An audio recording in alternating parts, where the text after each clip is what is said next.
Hi, everyone, and welcome to the very first episode of Student Spot by Greenwich Students Union. And this is your host, Tamanna, and this is your space to hear all about real student experiences, their struggles, and everything that makes the life at University of Greenwich so unique. And today's episode is extra special for us because we are kicking off with a very powerful topic, and that is Black History Month. It's time to recognize, honor, and celebrate the achievements, history, and influence of Black people on the culture, not just in the UK, but all across the globe. To help me dive deep into the conversation, I have been joined by two amazing people who are part of the Greenwich community and also have a great perspective to share on the Black History Month.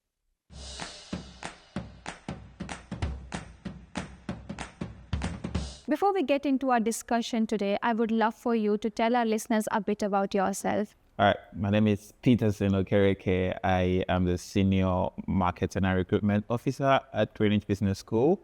What this means is that I tell stories about our staff, students, and all the beautiful things we're doing around the university. And funny enough, I used to be a student here. I studied web design and content planning. So this moment actually feels special for me because I'm on the other side now. And I'm excited for how this conversation is going to go. How about you? Hi, I'm Prexxiie. I'm a student of University of Greenwich, currently studying media and communications. I'm passionate about creative writing and giving voices to story untold. I'm a published author, wrote a book about women empowerment, making women feel not only seen, but also heard. I love that. We'll talk about your book later for sure. So thank you so much for joining us today, and I really appreciate your time. Before diving into the podcast, I would love to start with a very basic question, and that is, what does Black history actually means to you? For me, Black History Month is more than celebration. It's a story of resilience, voices that never gave up. So it's a time to reflect on the past. Just to add up to what she said, like obviously with the name, there's history at the back, but personally, I believe that it's not just about the past, it's about the present, like what's the Black community doing at the moment? Because, sometimes with the headlines, you find out that most times the achievements of the Black community is kind of swept under the rug. It's not really very publicized like other people.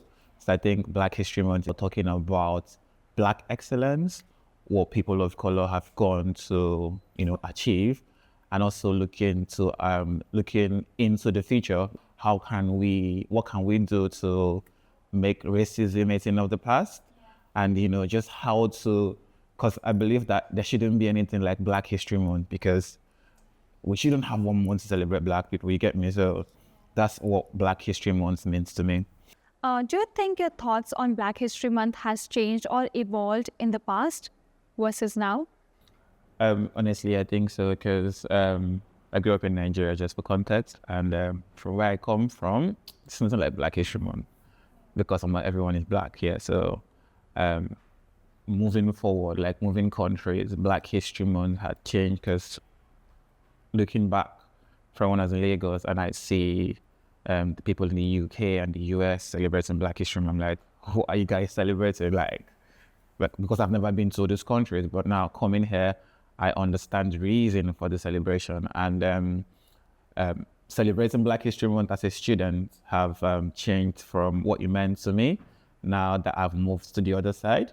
And I understand like the efforts the university community puts into inclusivity and making sure that everyone feels like they belong here.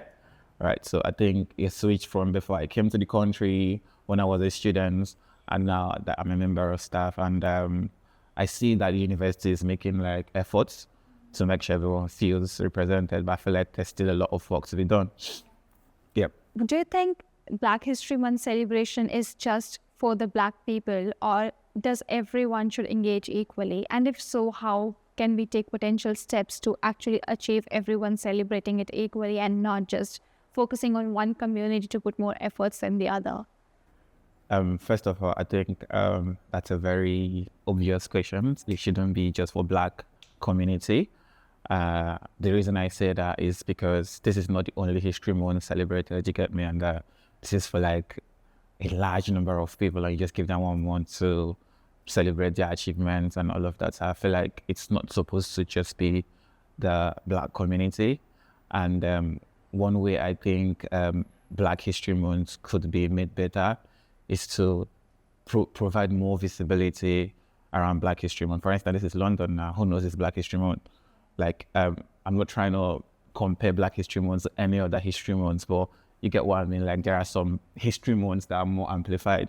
If you go to the street, you see like decorations. Sometimes there's like march and all of that. But for here, it's just something to tick box. The university publishes an article, or I don't know, say the airline say today it's just gonna be Black employees working, something like that. It's just very tick boxy. It's like they're just forced to do it because they want to say that they're inclusive. It's not supposed to be like that. And I know what you mean and what you are trying to say here. And this is something which I feel we should think about later as well, not just for the podcast, but to try to implement it in our life. Because definitely there are different sort of history months that we're celebrating because London considered as an inclusive city. But the way you mentioned that Black History Month is actually a tick boxy thing these days because only the Black people are the ones celebrating it, whereas it should be the other way around because it is an awareness month at the end of the day. And the people who are doing it for the sake of doing it, if that makes sense. Yeah, I absolutely get what you're trying to say. And this is something that I would like to take with me later as well, to see and consider other options that we can make it more inclusive for other people. Sometimes it's more about the history at the back. Makes it look like it's just about the past, but it's not. Yeah, I also feel like it's only remembered when we're like in the season of the Black History. It's something that is meant to like, I feel like in schools, it should be taught, if you get what I mean. It shouldn't just be during the season because it's awareness, like you said. Everybody's meant to know about it. I feel like it's something that I think it's meant to be like part of the primary education. Yeah. Now that we're talking about school, how was your experience as a Black student while you were studying at Greenwich? I actually felt good because, I don't know, I can't speak for everyone, but my experience as a student of color here, it was amazing. I didn't feel excluded because fortunately for me, Greenwich is very inclusive, like it's very diverse. I was learning side by side with other Black students as well, and not just Black, but there are people from all over the world and they speak different languages, different cultures. I learned a lot about other people's cultures here because there's this thing they call Global Greenwich, so it helps to amplify the voices of students from all over the world. So it was exciting. And then apart from being a student, when I became a staff member, I thought that was going to change, but it's still ongoing. So I feel represented. At some point when I was a student ambassador, I got an opportunity to be involved in a photo shoot that kind of went viral. Like, I'm on the website. Although I don't like that picture again. Please do not use that picture of me because that was a long time ago. But it was good when you go on the website, you see your face, and some of my mates from back home, they'll call in and text, and I'll be like, "Yo, are you like a model or what?" Like, so I felt like I belonged, and I'm not sure every other student is gonna have the same experience. But for me, it was good. But obviously, I feel like no place is perfect. So, like, but Greenwich was doing their best, but I feel like it could be better, right? So it was good being a student here. Yeah, I feel the sense of belongingness is all that we care as an international student, especially. I was an international student myself when I first came, and I was looking for that sense of belongingness because I was away from home. And most of our students who join for undergrad and postgrad, they are like 18, 19, 20 years of age. So they're like kind of young when they first came out of their hometown, and instead of moving to a different city, they altogether moved to a different country, which is altogether a different experience for them, as well as for the university for sure. And yeah, definitely, I must agree with you when you say Greenwich is kind of an inclusive place. Yeah, I think it also depends on the situation of the student. I was fortunate enough that I got to work on campus. So sometimes it's just doing a shift as a student ambassador. I meet other people, but I had mates who didn't have time to socialize. Like, they're international students, so they had to do like part-time jobs. Some of them had 2-3 jobs because, I mean, you need to survive, you need money in London, right? So they had different stories, and I'm like, Greenwich is quite good. I met this person from this, but I have a friend from this country.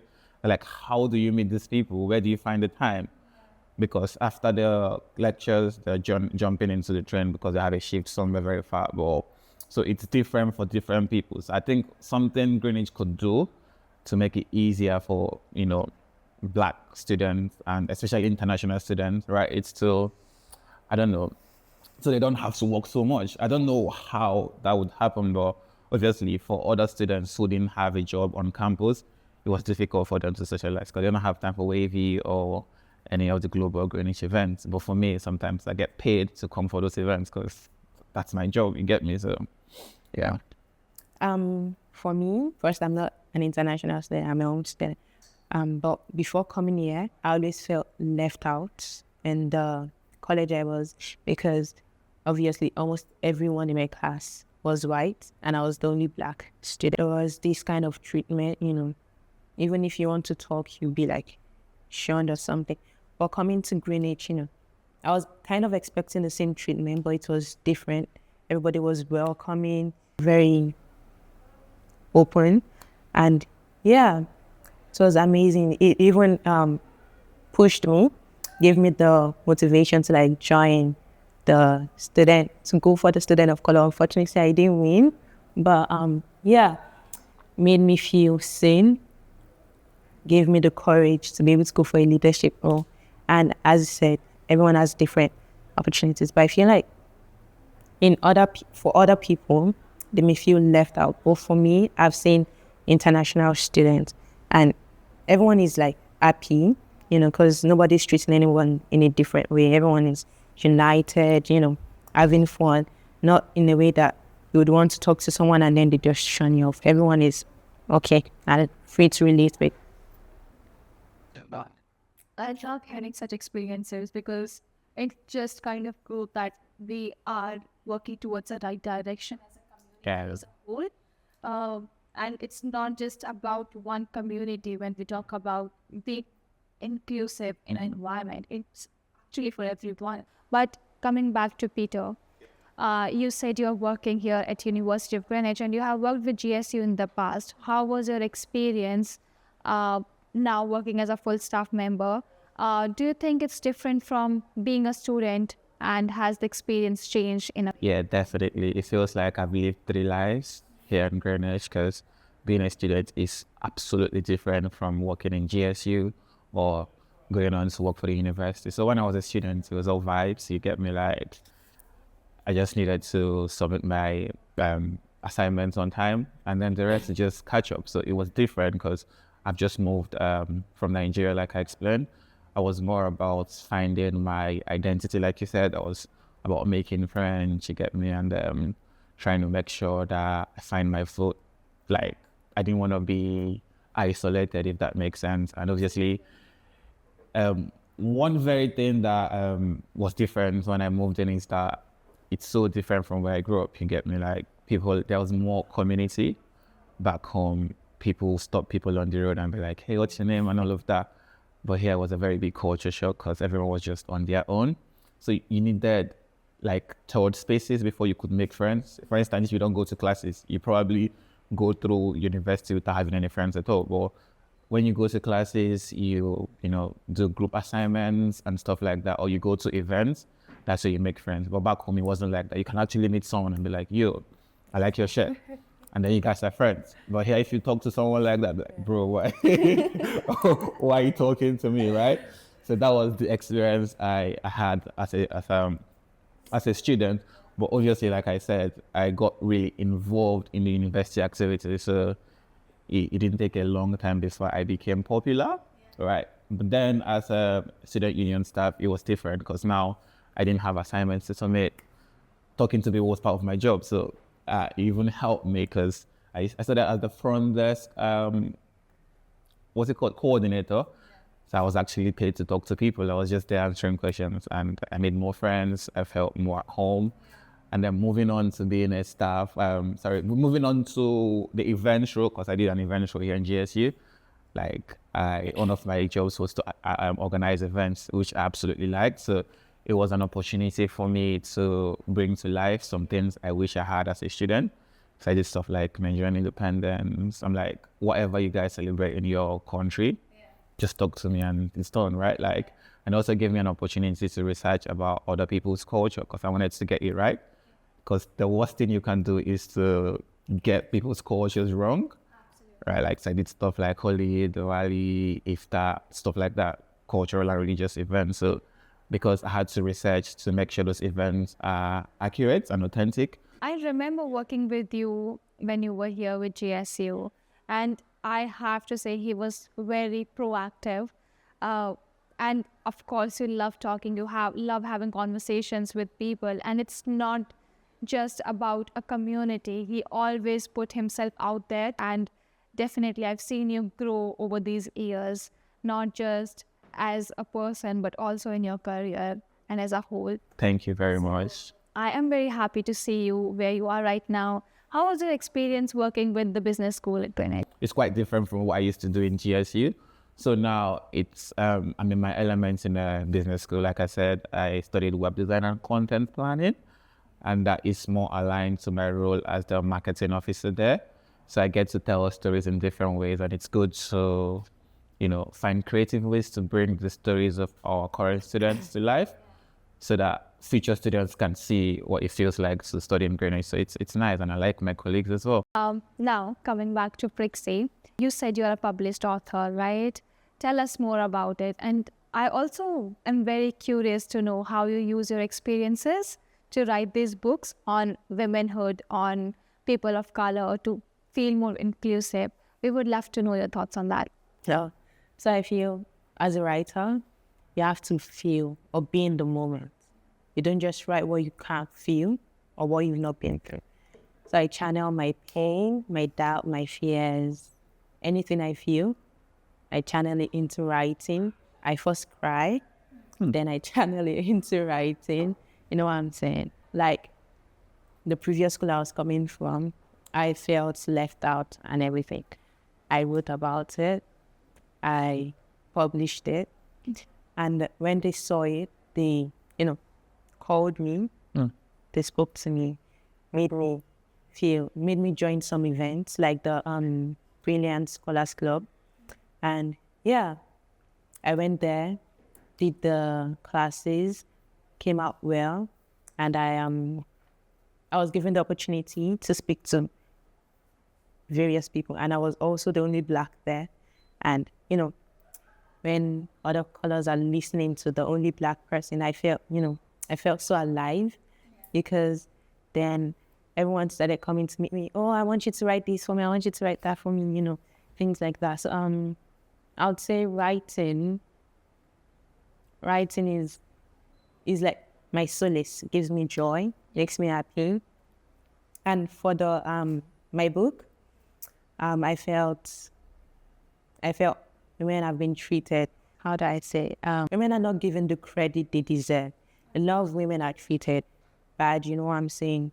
You can count the number of women that are in politics and things like that. And I was so delighted when I saw Kemi Badenoch being in the whatever she wants. But I was so delighted to see a Black person, a Black woman, being in that position, if you get what I mean. So, this is actually a very nice way to write your thoughts down and being a writer. Is like have the life experiences to its fullest, live those emotions, and then write your emotions down and then make a story out of it. It's like, again, I'm not a writer, I'm not published writer at all, but this is a good starting point for our viewers who are planning to start their writing journey. And if anything, you can definitely reach out to Prexxiie. She is a published author. I feel like writing makes people happy because I love seeing other people happy. So when I see people that are sad sitting on the road, I write notes to them, give it to them, and I see them smiling. It makes me also happy, So yeah, I feel like spreading love and making people happy is also a good way. What are the small things that a student or a staff member can do to be more inclusive towards Black community? Any thoughts on that? Pronounce my name well. I'm joking. But really though, I have an English Christian name, so I'm not offended to that. Like, it doesn't really affect me as much. I try to hide my middle name for all, because The reason I do that is because I rather you not calling me that than mispronouncing it. So I just, everyone calls me Peter, but I think that's very small. Then obviously, because we were taught in English and everything, it's easy to pronounce English names. And sometimes when I have to pronounce names from other parts of the world, like Spanish names, I actually try. You could put on ChatGPT and say how to pronounce it, but some people they don't try at all. Especially at graduations, you get me, like it's all special day and my parents are there and everything, just butcher my surname. That's not nice. That's actually something we don't care about a lot, but this is a very important point to our listeners. So if you want to be inclusive and you don't know your first step, the first step is to make sure that you are taking the right name. I remember before starting this podcast, I asked Prexxiie if I'm taking her name right. And that's something we don't consciously think about a lot, honestly. But I love this point, and I'll make sure, not just for the Black community member, but for everyone, we are making sure we're putting an effort, at least an effort, because I understand we don't have the vowels and the consonants right in all languages, but try putting an effort in making sure that you're taking the name right. Absolutely. I believe effort is everything you can do. Obviously, like you try, but then if you don't just, you don't give if you don't try at all, then it's bad.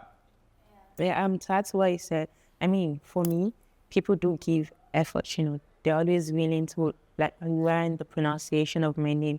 And yeah, but I feel like they should also respect the little things they can like do is that respecting the Black people's culture, if you get what I mean. Because especially in history, because I used to do history and I had to drop it because the teacher was so offensive, saying how we Black people are ignorant. Of course, maybe our leaders might have been ignorant to like sell us, but there are like certain ways you should like put some things. You should like be considerate of the Black people in class, because you're not just teaching the white people, you're teaching everybody. And history is for everyone, not just a certain culture, if you get what I mean. So saying the Black people are ignorant, even if our country is still developing, you shouldn't call our country like the poor country or like poverty driven or something, if you get what I mean. But, at least let the student feel motivated, included, that, oh, okay, my country doesn't really sound... I feel there is definitely you can sense a difference if someone is trying to put something down or they're trying to make an actual effort to have the truth outside. There is a way, and then as a teacher, it's the first thing that they should know is how to make sure that everyone feel inclusive. Plus, even if you're telling the truth, it should be said in a certain way. And then, of course, we can definitely sense if someone is intentionally trying to put us down or are they actually trying to teach us. Yeah, I feel like knowledge isn't just for the students. We're all sharing knowledge, both the teachers and students. We're all learning every day. We students too can give our teachers knowledge. If you get what I mean. I mean, the little things are what matters, what I'm saying. And attitude too. Some teachers don't give students the same attitude. There isn't fairness in most of the classes, if you get what I mean. Because if I come to you as a teacher and you relate to me in a good way because we're the same color, if he comes to you, you treat him in a certain way, that is going to affect how he feels or view things, Even if you're not treating him in a certain way, the attitude you give to him, if he notices is not the same as what you're giving to me, is going to make him have second thoughts, doubts, and things like that. So I feel like they should work on attitude, how they teach or like perceive or give things out to students to learn. Just to add quickly to what she's saying, another thing I feel like just a very small thing that everyone could do to help people of color more is to, reduce the way you stereotype people. Just because some people like, especially myself, if I say I'm Nigerian, they're like, these 419 people. Right, I understand the situation. I'm not gonna say I'm blind to what's going on, but just because some of my brothers and sisters decide to lead that life does not mean we are all like that.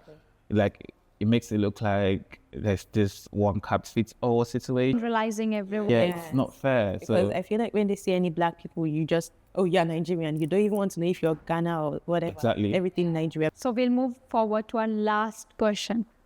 for this podcast. And that is, if you could give one message, just one message to your younger self or to any new student joining Greenwich University, what would that be? I would say be yourself. Don't fake who you're not. Be authentic. Because whether you fake your personality or you try to fit in, a lot of people are still not going to like you. Even when you're even your normal self, you still have people hating on you. Mm-hmm. So trying to fake who you're not is even going to be worse. So just be yourself unapologetically. Be confident. Be able to speak your truth no matter the situation. Be bold. And yes, and if the situation arises, learn to walk alone, because at the end of the day, life is a solo journey. This is such a powerful message. I think if you want to take something from this podcast, it would be this, that life is a solo journey. If you have to take a separate path just because you feel that's right for you, take that path without being fearful of the circumstances. Just be honest to yourself. Avoid peer pressure. Don't let anybody pressure you to do what you're not meant to do or join any gang. Remember, like the Nigerian moms will say, remember the child of whom you are. Always remember what you stand for, not because this person is doing this, you want to do that. Yeah, love that take. I can imagine, because it's like, Peter, do not join my class or something like that. Well, anyway, what I would say to my younger self would be never stop, never settle. I had a better way of putting it, but because this is a podcast, I'm going to try to keep it PG-18, right? Or 11 or whatever. But yeah, just don't stop, don't settle, because there's a lot of stories about people who didn't make it, like, or a lot of people are going to tell you that you can't do it, or they'll be like, well, a black person cannot do that, or an international student cannot do that, or nah, bro, you're from Nigeria, man, we don't move like that. Do not agree. Don't stop, don't settle, just keep pushing, because I've had a lot of failures personally in my life, and most times I look back and I'm always wondering what would have happened if I stopped. But you know, I used those failures as fuel, like, so especially when I was looking for a job as an international student. Sometimes you go on interviews and then the way they say pardon, they say a lot, you know that, bro, so they're not gonna take you for this job, right? Like sometimes I feel like maybe it's because of the color of my skin, maybe it's because of my accents, I don't know, but sometimes I just look back and I'm wondering what would have happened if I gave up, right? Like, there's this thing that we say in Nigeria, now who give up, fuck up, right? Like, don't have to give up, you need to keep pushing. So every no you get, every rejection you get, I want to see that throw and keep pushing, because most times people actually ask, what if I don't make it? But bro, what if you make it? Like, it's 50-50. You could try and then fail, you could try and just succeed. So you just need that 1 yes, you know. So I'll tell my younger self or anyone who is listening, you know, just never stop, never settle. Yeah, also that's why I said, I feel like your setbacks are like gateways to your journey. So no matter what happens in life, I mean, the journey is never smooth. And I personally have had a lot of people tell me, oh, where do you think writing is going to get you to? But I'm confident to say, as a writer, even I myself have doubted myself many times, because when I write and then I show people, you know, the emotion they give, you know, and I'm like, okay, maybe this isn't going to work. But I would say, don't let whatever anyone say to you mess up what you truly believe. And I'm not trying to be religious, but if God has ordained you for something, no matter the setbacks, no matter what, you're still going to get there. I am a living testimony, because a lot of people have told me writing can't get me anywhere. And I'm a published author of 3 books. I'm a writer, and I've also been called to many places to come and present to people and to give. And, you know, when I present and I see younger people aspiring to be writers, you know, looking up to me, it also fuels my motivation to not give up. So just don't give up. Yes. These are powerful messages that I want my listeners to take with them, because this is actually the crux of the podcast and the reason behind why we actually started podcasting, because we want students to feel connected, motivated, and to make sure that they're not alone in this journey. We are there for them, and there are different students just like them having the same journey and excelling in them. I love that for you. Thank you so much, Peterson and Prexxiie, for joining us for this. And we are looking forward to the more wonderful conversations that we can have in the future. Thank you so much for making our first podcast on Black History Month so meaningful. We really appreciate your time. Thanks for having us. Yeah, thanks a lot.